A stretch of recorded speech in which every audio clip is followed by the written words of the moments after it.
काम है जी। इसमें हर किस्म की वैरायटी हमारे पास है। ये माहौल होता है कि लेडीज़ बहुत ज़्यादा आते हैं, रश भी लगी होती है, हर कोई ख़रीदारी करते रहते हैं जी।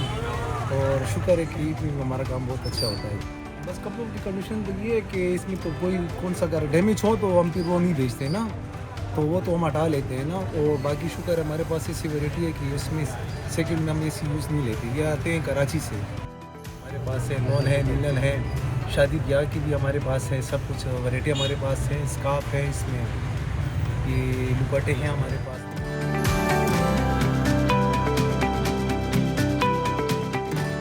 आप न्यू लें ना तो फिर इसके रेट तो आप मुख्तलिफ ही रेट होते हैं। जैसे हम 1200 का बेच रहे हैं ना, तो ऑटोमेटिक वो फिर 2500-3000 का वो बिकते हैं न्यू। हम इधर हम बैठे हुए हैं तो ये 1200-1500 इस रेंज में हम देते हैं जी। शादी के लिए लोग लेकर जाते हैं तो 10,000 20,000 फिर इस रेंज में हमारे पास होते हैं जी।